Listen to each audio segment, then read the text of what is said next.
이 창세기는 세상의 시작에 대한 이야기이죠. 많은 사람들은 이 창세기에서 뭔가 과학적인 것을 끌어내어서 이 창세기를 통해서 세계의 기원과 또 이 우주의 기원을 찾으려고 노력을 하지만 예를 들어서 창조과학회 같은 거요. 그런데 그러한 시도들은 매번 이렇게 환영받지 못할 뿐만 아니라 좀 허사로 돌아가는 경우가 많았습니다. 결국 이 창세기는 무엇을 얘기하냐면 이 우주와 세상의 이 과학적인 기원이 아니라 우리의 삶에 지금 나타나는 여러 현상들 또 여러 이야기들의 그 시작이 어떻게 되었는지에 대한 이야기죠. 그래서 이러한 우리의 삶 속에서의 어떤 의미들이나 어떤 현상들이 어떻게 시작되었고 어떻게 진행되었고 또 어떻게 결말을 맺고 있는지에 대한 이야기가 바로 창세기라고 하겠습니다. 그래서 이 창세기를 여러 테마로 볼 수 있는데 예를 들어서 복에 대한 이야기죠. 하나님께서 아담에게 주신 복, 노아에게 주신 복, 또 아브라함에게 주신 복, 그 복을 이어나가는 또 야곱의 축복, 이런 것들로 꿰뚫을 수도 있고, 또 구원에 대한 이야기, 바로 아담과 하와의 범죄, 그리고 그 구원을 하시는 하나님의 열심, 그리고 구원을 위해서 택하신 아브라함과 그의 자손들, 이런 이야기로도 꿰뚫을 수 있고, 예배, 여러 주제로 창세기를 읽을 수 있는데요. 제가 오늘 여러분과 함께 살펴보려고 하는 이 창세기의 이 테마는 뭐냐? 시험이라는 주제입니다. 창세기에 나오는 그 시험, 이 시험이 어떻게 진행되고 이것이 어떻게 결말을 맺는지 이 얘기인데요. 이 창세기에는 크게 시험이라는 말을 살펴보면 세 가지가 나오게 됩니다. 좀 이따 살펴보겠지만 나샤라는 단어, 나사흐라는 단어, 그리고 바한이라는 단어인데요. 이 시험이라는 단어는 각기 비슷한 단어로 쓰이지만 시험이라는 말에 하지만 이것은 차이점이 있어요. 다른 의미가 있는데요. 어떤 의미에서 바라보면은 이 창세기라는 책은 시험의 책이다. 그래서 요약을 한다면 우리가 겪은 이 나쁜 시험을 어떻게 하나님께서 극복해 나가시는지, 그 극복해 나가시는 방법이 하나님의 좋은 시험을 통해서 나쁜 시험을 해결해 가시거든요. 그래서 오늘은 이 창세기에 나오는 시험, 그리고 오늘 본문에서 말하는 이 시험을 이겨나가는 요셉, 이런 이야기들을 함께 나누면서 우리의 오늘 현실을 함께 보려고 합니다. 자, 그렇다면은 창세기에 나타난 첫 번째 시험은 무엇이냐? 우리 같이 한번 읽어보겠습니다. 시작. 나샤의 시험. 나샤의 시험이에요. 이게 뭔 이상한 소리냐? 이상한 저 쐐기 문자 같은 게 있는데 저게 나샤아라는 단어예요. 나샤아. 이 나샤라는 이 시험은 우리말로 조금 더 의역을 하면 유혹이라는 말에 가까운데요. 우리 함께 창세기 3장 13절의 말씀을 같이 한번 읽어보겠습니다. 시작. 여호와 하나님이 여자에게 이르시되 내가 어찌하여 이렇게 하였느냐? 여자가 이르되 뱀이 나를 꿰므로 내가 먹었나이다. 창세기의 첫 번째 시험은 뱀으로부터 시작된 유혹의 시험이었습니다. 여기서 말하는 뱀은 지금에 있는 그 기어다니는 그 뱀이 아니겠죠.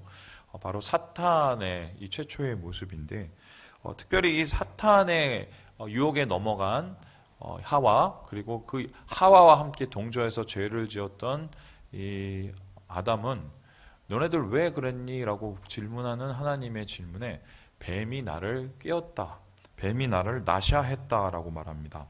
실제적으로 이 사탄에 해당되는 이 뱀의 별명이 있어요. 그 별명이 뭐냐?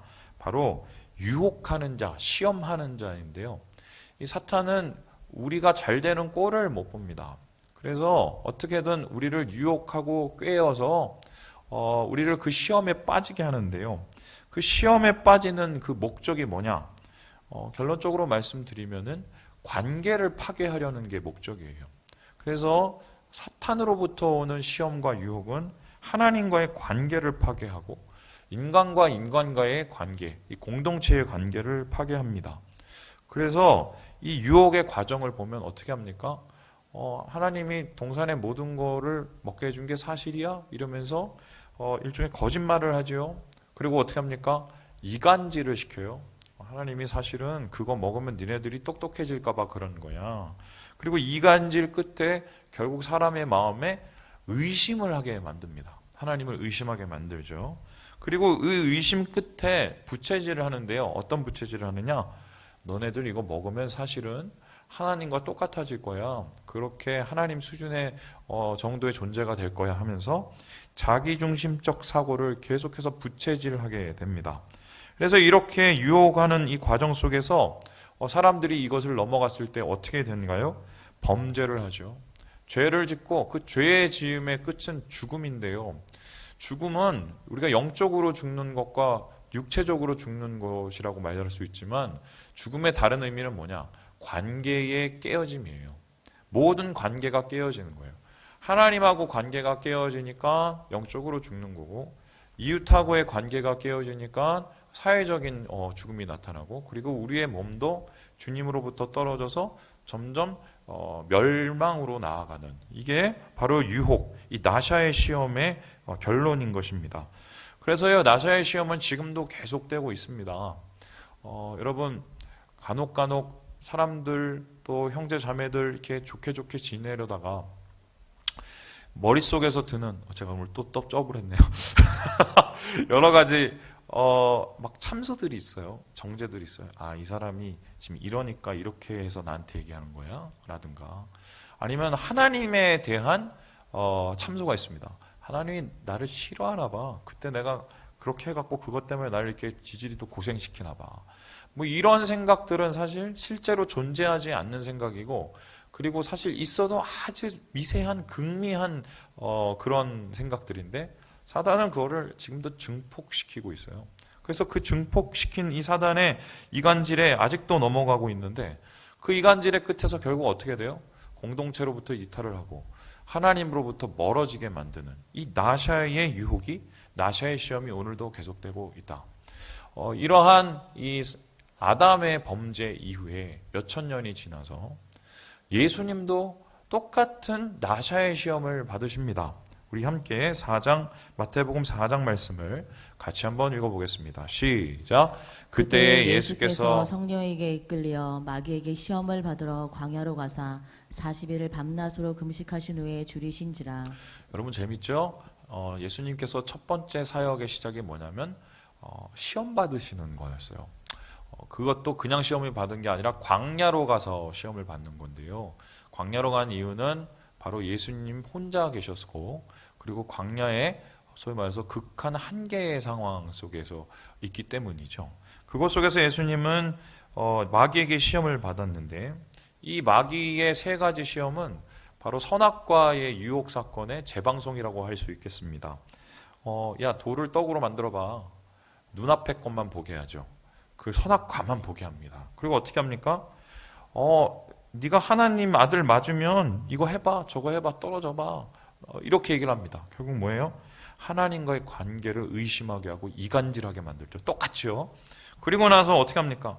야, 너 이거 다 됐고 나한테 절 한번 하면은 내가 세상의 모든 통치권을 너한테 줄게. 네가 최고가 되게 해줄게. 너가 이 선악과 먹으면 하나님처럼 될 거야 하면서 똑같이 하나님이 되도록 자극하는 우리의 자기중심적 사고와 교만을 부채질하는 그 시험을 예수님께서 똑같이 당하셨습니다. 그래서 예수님은 이 시험을 언제까지 당하냐? 예수님의 삶의 끝까지 이 시험을 당했어요. 근데 그 시험을 예수님께서는 어떻게 이기셨습니까? 여러분 잘 아시죠? 말씀으로 이기셨어요. 말씀으로. 하나님의 이 아들이신 예수님은 사단으로부터 오는 유혹은 결과적으로 관계의 시험임을 알기 때문에 그 관계를 흔드는 여러 말들을 귀를 닫아버리고 하나님의 말을 머릿속에 담음으로 그 모든 어려움을 이겨내셨다. 그래서요, 어떻게 보면 우리의 마음이 더 메말라지고 또 여러 상황 가운데서 우리의 마음이 자꾸 흔들리고 그럴 때는 무엇을 해놔야 되느냐? 정말 그때는 기도도 안 되거든요. 기도도 안 될 때는 어떻게 되냐? 바로 하나님 앞에 무릎으로 그 말씀을 들어야 될 때요. 말씀을. 여러분 그래서 우리가 큐티를 하고 묵상을 하는 이유가 뭐냐면 결론적으로 우리의 영의 양식을 먹기 위함이기도 하지만 우리가 이 나샤의 시험을 이기기 위한 이 유일한 방책이 말씀으로 신뢰하고 나아가는 거거든요. 우리 성도들 중에서 지금 이 상황 속에서 제가 듣기로는 우리 이준호 집사님 아마 계속 하실 거예요. 그리고 저희 어머니도 그걸 하시는데 매일 일정량의 말씀을 읽거나 쓰시는 분이 있어요. 아주 좋은 겁니다. 그건 굉장히 좋은 거예요. 왜냐하면은 어쨌든 저쨌든 우리의 의지를 드림으로 그 말씀 속에서 우리가 하나님 앞에 붙들림을 받기 원하는 몸부림이거든요. 그래서 이 나샤의 시험으로 시작된 그 끝, 여러분 잘 아시죠? 결국 아담과 하와는 하나님의 말씀에 거하지 못하고 다른 말, 사단의 말에 귀를 기울였어요. 그리고 어떻게 됩니까? 모든 관계가 다 깨어져 버리는, 이게 인류의 최초의 시험에 대한 반응이었으며 그 시험에 대한 잘못된 반응 때문에 우리가 이렇게 개고생을 하고 있다. 그래서요, 이 나샤에 대한 시험을 우리는 즉시할 수 있는, 분별할 수 있는 눈이 있어야 되고, 그 분별할 수 있는 눈과 동시에 그것을 이길 수 있는 말씀의 힘이 있어야 되겠다. 이게 가해로 말씀을 드리면, 누가 여러분에게 하는 칭찬을 너무 좋아하지 마세요. 저도 그거 참 좋아하는데요. 영적으로 별로 우리 자신의 중심을 회복시켜 주진 않아요. 그리고 그렇게 말씀하시는 분들의 좋은 의도도 있지만 많은 경우는 다른 의도가 있는 경우를 제가 많이 경험해 봤거든요. 여러분, 그래서 나는 누군가를 세우고 격려하고 위로하는 데 최선을 다해야겠지만 우리는 그런 말들에 일희일비하면서 흔들려서는 안 되겠다. 오늘 바로 창세기 첫 번째 나오는 이 나샤의 시험의 결과였으며, 이 시험으로 인류는 엄청난 이 죄에 빠지고 엄청난 파괴와 멸망 속에 빠지는 이 불안한 시작, 참 비극적인 시작을 하였다는 것을 오늘 말씀 속에서 찾게 됩니다. 자, 그런데 이러한 이 사탄으로부터의 시험, 그것을 하나님께서는 이제 이기시기 위해서 하나님의 시험을 준비하세요. 하나님의 시험은 어떻게 진행되었는가? 우리 같이 한번 읽어보겠습니다. 시작. 나사흐의 시험. 나샤의 시험을 이기기 위해서 하나님은 나사흐의 시험을 준비하십니다. 이 나사흐라는 이 단어, 시험하다, 시도하다라는 뜻인데, 저는 이것을 조금 의역을 한다면 시련이라고 표현하겠습니다. 고난 시련. 그래서 하나님은 나샤를 이기기 위해서 나사흐를 준비하셨다. 자, 이게 무슨 말인가? 우리 창세기 22장 1절의 말씀을 같이 한번 읽어보도록 하겠습니다. 시작. 그 일 후에 하나님이 아브라함을 시험하시려고 그를 부르시되 아브라함아 하시니 그가 이르되 내가 여기 있나이다. 잘 살고 있는 아브라함을 불렀습니다. 사라하고 그냥 오랜만에 좋은 시간을 보내고, 그리고 아들 새끼 잘 자라는 거 보고 그냥 정말 간만에 평안하게 지내는데 하나님께서 갑자기 아브라함을 부르셨어요. 그런데 하나님께서 아브라함을 부르신 이유가 뭐냐? 무슨 이유예요? 시험하시려고 부르셨습니다. 여기서 말하는 이 시험이라는 단어가 나사흐인데요. 이 나사흐라는 단어는 우리에게 고난과 시련이라는 것으로 해결될 수 있습니다. 그런데 이 나사흐의 이유는 무엇이냐? 목적은 무엇이냐? 테스트예요. 테스트. 그래서요, 우리의 신앙을 보게 하는 거죠. 내가 하나님을 얼마나 신뢰하고 있는지, 내가 하나님을 얼마나 내가 의지하고 있는지, 그것을 하나님은 아브라함에게 보게 하시고 테스트하기 원하셨어요. 그런데 그 테스트에서 끝나는 것이 아니라 그 테스트에서 하나님은 어떻게 해요? 그를 어치브하고 그를 프로그레스하기를 원하셨는데 성장시키기 원한 거예요. 그래서 그냥 우리의 신앙의 모습을 보게 하실 뿐만 아니라 그 신앙의 한계를 뛰어넘는 하나님의 비약적인 성장, 믿음의 비약적인 믿음을 하나님께서 아브라함에게 주셨다. 그래서요, 이 나사흐의 시험은요, 하나님과의 관계, 나샤의 시험으로부터 무너진 이 관계를 회복하는 믿음의 시험이었다고 말할 수 있겠습니다. 그래서 이 시험의 방법은 우리의 한계, 신앙의 바닥을 드러내시고, 그리고 그 바닥 속에서 하나님은 무엇을 원하시냐? 끝까지 하나님을 믿기를 바라세요. 여러분 생각을 해보세요. 야, 모리아산에 올라가서 네 아들을 나한테 받죠. 그럼 가고 싶었겠어요? 한 걸음 한 걸음이 천근만근이었겠죠. 그러나 그것을 어떻게 해요? 그래도 하나님의 뜻이 있겠지.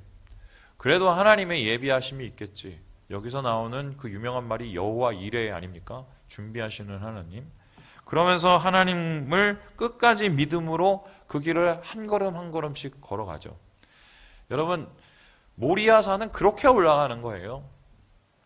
우리가 신앙의 이 모리아산, 이 정상에 이르는 방법은요. 아이고, 저 산은 높이가 한 3,000m고, 그리고 어떻게 경로가 이렇게 가고, 또 아니면 이때 뭐 나귀를 끌고 가고, 그리고 뭐 어떤 뭐 식량을 준비하고 그렇게 올라가는 게 아니에요.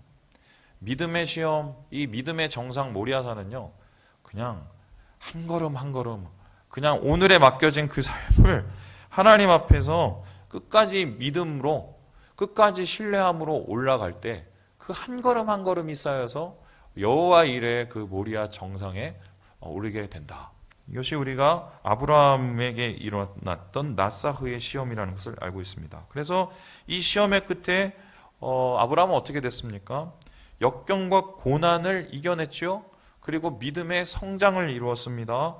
제대로 된 신앙인으로 변화했고, 사람들이 어떻게 믿으면 될까 했었을 때 아브라함처럼 믿어라. 믿음의 조상이 되게 된 것입니다. 그래서 오늘 우리의 현실은 어떻게 보면 낫사흐의 시험을 하는 과정이 아닐까. 왜 그렇습니까? 어렵죠, 힘들죠, 고난과 시련 가운데 있습니다. 지금 여러분, 우리 3일 가족 중에 안 오르는 사람 있으면 나와보라고 그래요. 힘드시지 않고 답답하지 않으신 분 있으면 나와보라고 하시라고요. 우리가 다 그런 고난을 당하고 있습니다. 심지어는 앞으로는 우리가 더 비난과 이 여러 가지의 혼란을 경험하는 시대가 올 거예요. 예수 믿는다는 거 하나로 취직도 안 되는 시대가 지금 오고 있어요. 제가 어느 청년한테 들었는데, 이 교회 다니는가 안 다니는가를 물어보고 교회 다닌다 그러면은 취업을 안 시키려고 하는 그런 무차별한, 차별이 심한 그런 일들이 지금 일어나고 있다고 얘기를 들었는데요. 우리가 경험하는 그 지금의 시대는 고난과 시련의 시대입니다. 여러분, 그래서 이 고난을 통해서 우리는 뭘 물어봅니까? 그래도 하나님을 믿을 건가? 나는 그래도 하나님을 신뢰하는가? 그래서 그러한 나의 질문들과 하나님을 향한 그러한 열망들이 한 걸음 한 걸음 쌓을 때 한계를 뛰어넘는 신앙으로 성장하게 되는 거죠. 제가 오늘 오기 전에 요셉이한테 물어봤어요. 요셉아, 너는 예수를 믿냐? 그랬더니 당연히 믿는데. 그래서 제가 그랬어요. 그러면은 예수를 믿는 거를 어떻게 아니? 나한테 얘기를 해봐. 그랬더니 뭐 교회로 사람 데리고 오면 되지, 그러는 거예요.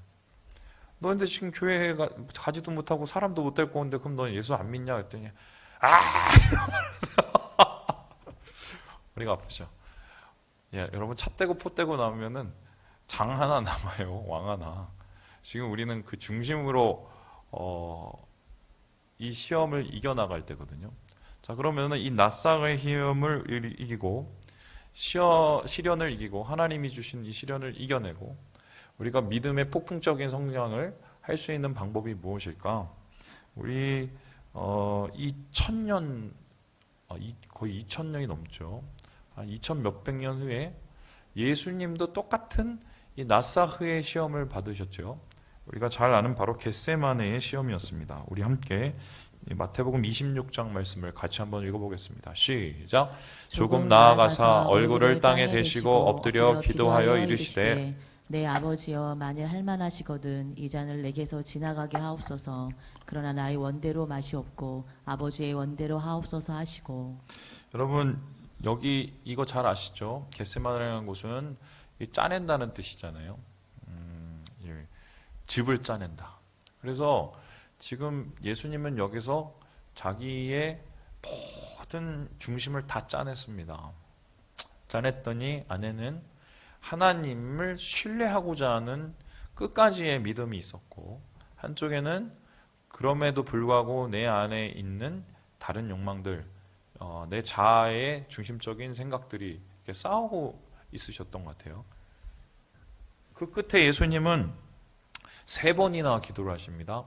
3번을 기도했다는 것은 예수님이 딱 3번 기도하셨다는 게 아니라 끝까지 기도하셨다는 소리인데요. 이 기도의 끝이 어떻게 끝납니까? 하나님, 못하겠어요 하다가 어떻게 해요? 나는 못하지만 하나님이 원하시면 하겠습니다라고 끝났습니다. 나의 원대로 마시고 아버지의 원대로 하겠다고. 한마디로 자기를 내려놓는 거예요. 내려놓는 거예요. 낫사흐의 시험은 그렇게 이깁니다.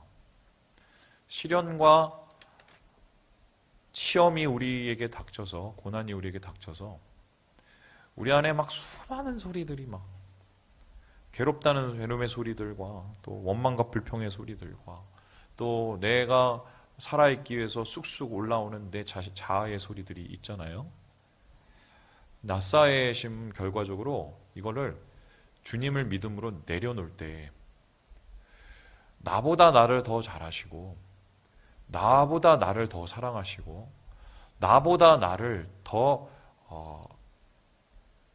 하나님의 은혜로 인도하실 그 주님을 바라보면서 우리가 이것을 내려놓을 때 우리는 낫사흐의 시험을 이겨내는 거고요. 낫사흐의 시험을 이겨낼 때 어떤 일이 일어납니까? 하나님과의 관계가 열리게 된다. 여러분, 우리가 지금 그 끝에 있어요. 이 코로나 전국에서 우리는 이 하나님의 질문을 계속 들을 거예요. 이게 하나님의 질문이기도 하지만 또 사단의 유혹일 수도 있어요. 그래도 믿을 거야? 그래도 너는 교회야? 그래도 너는 하나님을 사랑할 거야? 여러분, 이 질문 앞에 아멘으로 모두 나아가시는 우리 3일 가족 되시길 주님의 이름으로 축원합니다. 마지막으로 이 창세기에 나오는 3번째 마지막 시험이 뭐냐? 나시아를 통해서 유혹으로 넘어진 이스라엘 백성 혹은 야곱의 가족들을 낫사흐의 시험으로 아브라함에게 믿음의 회복을 시키시고 그리고 바한의 시험을 보이시는데요. 그 바한의 시험은 뭐냐? 공동체를 회복하는 시험이었어요.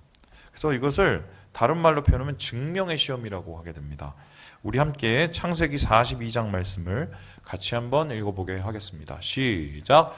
너희 중 하나를 보내어 너희 아우를 데려오게 하고 너희는 갇히어 있으라. 내가 너희의 말을 시험하여 너희 중에 진실이 있는지 보리라. 바로의 생명으로 맹세하노니 그리하지 아니하면 너희는 과연 정탐꾼이니라 하고. 여러분, 그 요셉이 형님들을 만나기 위해서 제가 오늘 새벽에도 말씀드렸지만 좋았을 것 같아요. 되게 꺼렸을 것 같아요. 그런데 아마 머릿속에서 여러 시뮬레이션을 돌렸겠죠. 내가 어떻게 해야 될까? 그러다가 아마 하나님의 지혜를 구했을 겁니다. 그리고 최종적으로 요셉이 택한 방법이 뭐냐면 형님들을 만나서 시험을 했어요. 시험을. 무엇을 시험했냐 했더니 너희의 말을 시험했다고 얘기하는데 너희의 말을 시험하는 그 이유가 뒤에 더 자세히 나오긴 뭐예요? 너희 중에 뭐가 있는지라고 그래요? 진실이 있는지 보기 위한 시험인 것입니다. 그래서 이 바한이라는 이 단어는요 뭐냐면 증명하는 거예요. 그래서 우리 안에 정말 밑에 바닥에 그나마 아직 남아있는 그 가능성, 소망의 가능성을 찾아보는 것이 이게 바한의 시험인데요. 이 요셉은 아마 이것을 원했던 것 같아요. 나를 팔아먹은 형님들, 그 형님들 마음속에 죄책감이나 거리낌이나 일말의 양심이 있는지 그거를 아마 찾아봤을 것 같고요. 뿐만 아니라 형님들이 그것을 뉘우치고 뭔가 돌이키려는 그 움직임이 있는지, 변화의 움직임이 있는지 아마 그것을 살펴보기 위해서 이 요셉은 이러한 시험을 저지르게 됩니다. 그래서 너희 스파이지? 아닌데요. 나는 못 믿겠으니까 증명을 해봐. 어떻게 해요?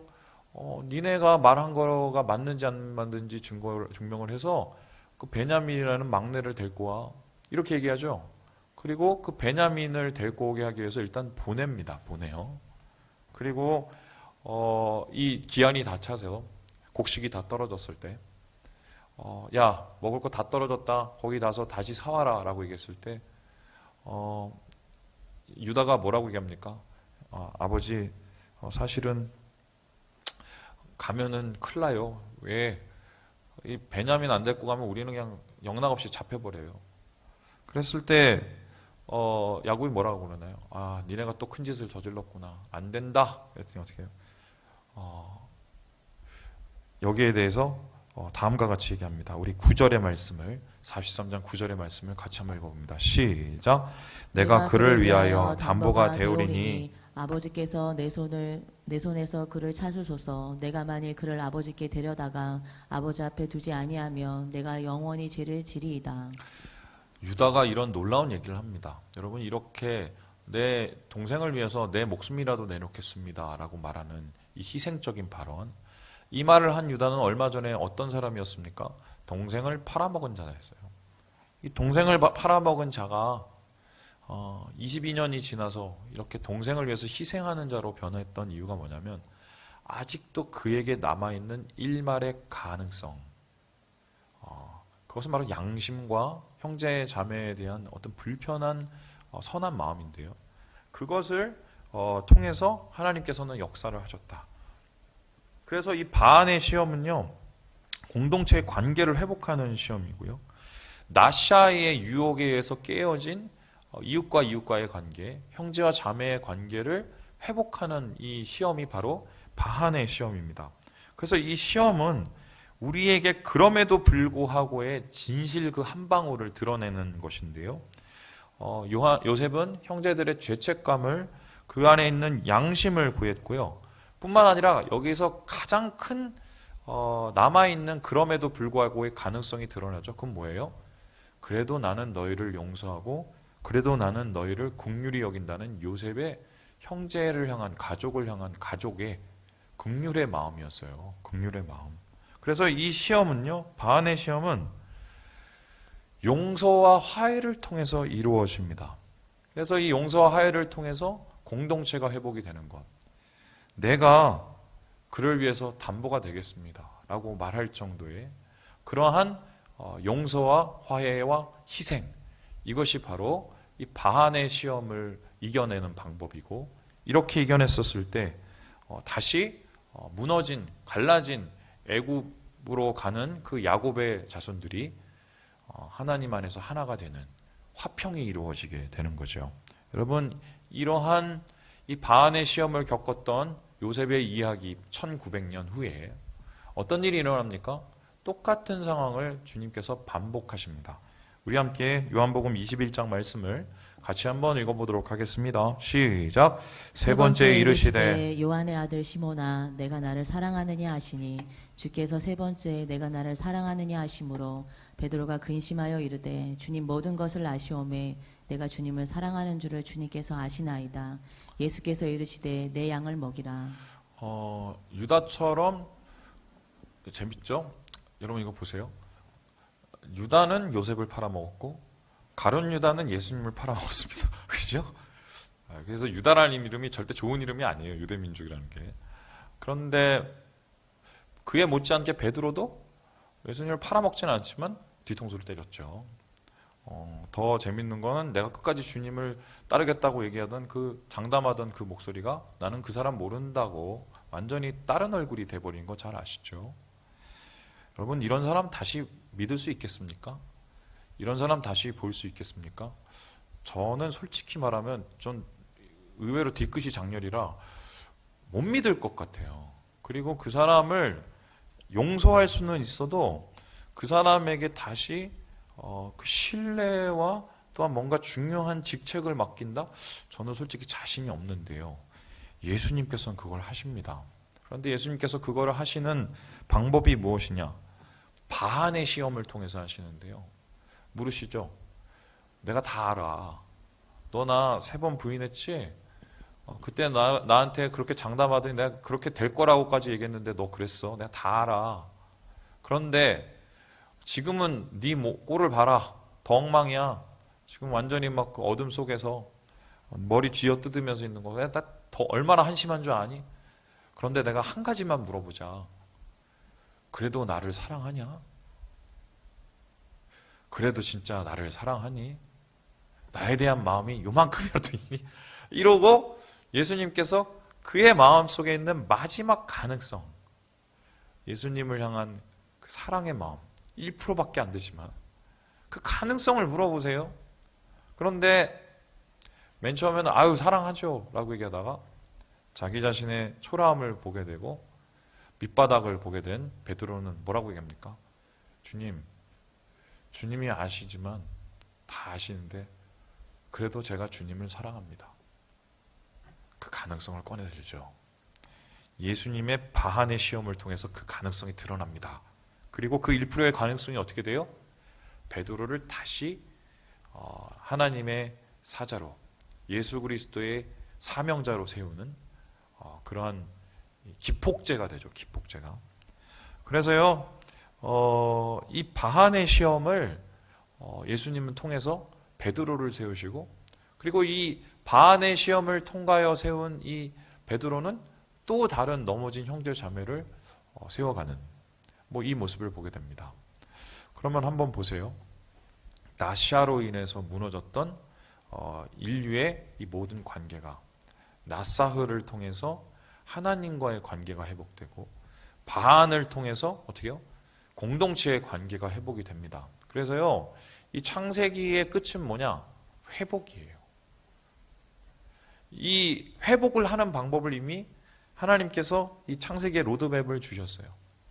우리가 나사흐의 고난을 이기는 믿음, 그리고 바한의 이 화평을 깨트리는 이 불안을 이기는 신뢰, 이것을 우리가 이루어 나갈 때, 붙잡아 갈 때, 우리는 주님 안에서 다시 회복되고 하나님 안에서의 연합을 누리게 될 것이다. 이게 창세기의 대장정의 끝인 것입니다. 오늘 말씀을 마치면서 여러분에게 흥미로운 얘기를 하나 해드리겠습니다. 저만 흥미로울 수도 있는데, 여러분 이 나샤와 나사흐와 바한을 다 그냥 우겨서 하나로 이렇게 뭉치면 이게 뭔지 아세요? 십자가예요. 이거는 아마 책에 안 나왔을 거예요. 제가 그냥 묵상하다 생각이 났어요. 왜요?